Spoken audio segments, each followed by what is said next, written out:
you're still here. And you get another chance this day to do better and be better.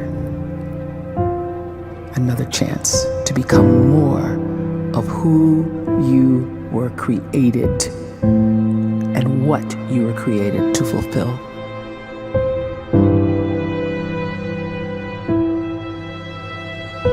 Everyone in the world is capable of living outside the role or beyond the roles that they place themselves in, no matter what it is.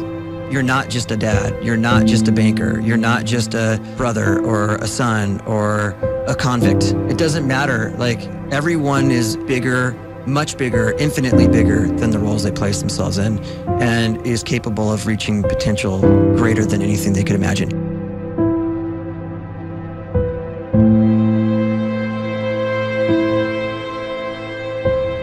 You can live the life you desire. It's right there in front of you. But in order to achieve it, you must first see it, then believe it, and then you must graciously ask and train your brain to help you execute your vision.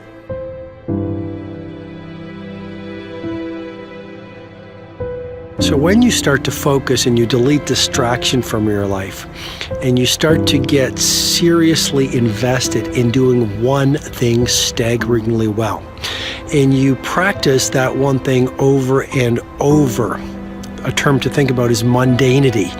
You do one simple, seemingly insignificant thing every day around your main skill, and it's very mundane, but small daily improvements over time lead to world-class results. Well, here's what happens in your brain. You start to isolate a single neurocircuit around that skill, and that starts to trigger a certain type of brain cell called an oligodendrocyte, which then releases myelin. Myelin is a fatty tissue that starts to wrap around that single neurocircuit related to that main skill you've been practicing. And when myelin starts to wrap around the brain circuit, what happens is you have accelerated learning times, you can see more quickly, heightened perception, and you'll learn more quickly. And that is really the quote-unquote secret of the great producers. It's not a result of some natural gift, but their daily practice, their relentlessness and their grit, their work ethic, and their singular focus and sacrifice.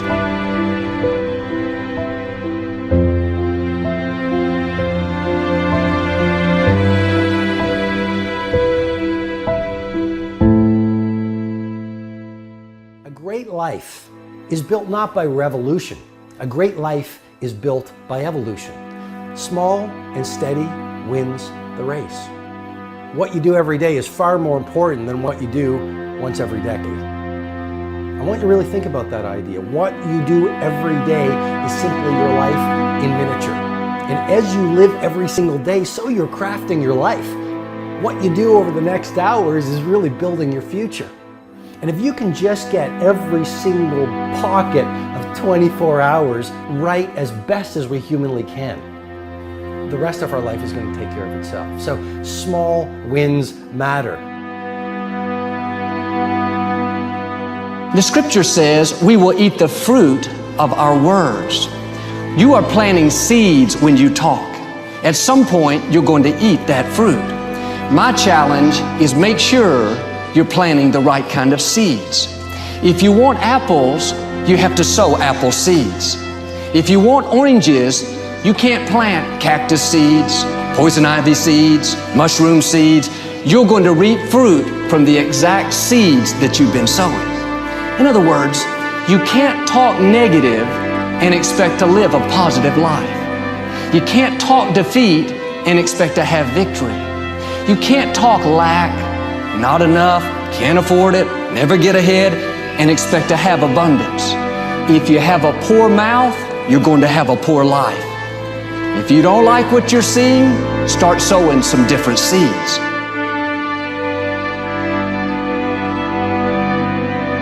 We may not realize it, but we're always feeding ourselves. What we watch, listen to, the people we're around, the thoughts we're dwelling on, that's feeding our inner man. If you go to lunch with people that talk bad about the boss, make fun of a coworker, put down a friend. They're feeding you gossip, feeding you jealousy, feeding you disrespect. Here's the key.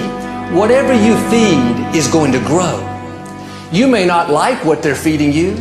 You're a nice person, but if you continue to hang around them, before long, you'll be gossiping, you'll be critical, you'll be disrespectful. Why? Because you kept feeding the wrong things. If you're always feeding negative thoughts, thinking, I'll never get well, I'll never meet the right person, you're feeding doubt, feeding mediocrity, feeding fear. If you know exactly what you want to be, you need to spend as much time with people that are actually that already.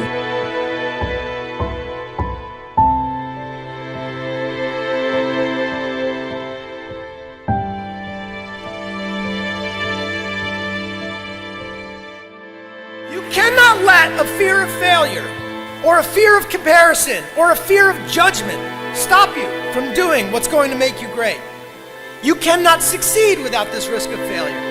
You cannot have a voice without the risk of criticism. And you cannot love without the risk of loss. You must go out and you must take these risks.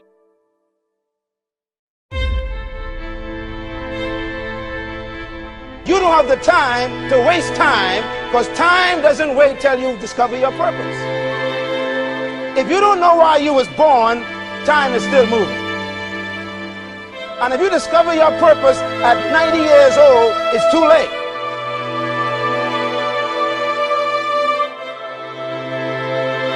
You don't know how young you are.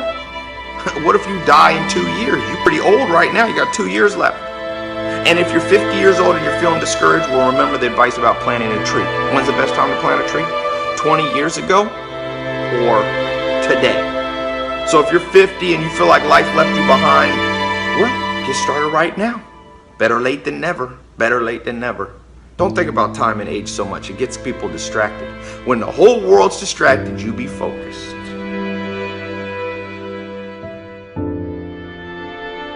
You have to trust your own voice, your own ideas, your honesty, your vulnerability, and through this you will find your way. You do not have to be fearless. Just don't let fear stop you. Live like this as best you can, and I guarantee you will look back on a life well lived. You are capable of greatness in your profession, and more importantly, in your quality of self. Stay hungry. Stay young at heart. Take those risks.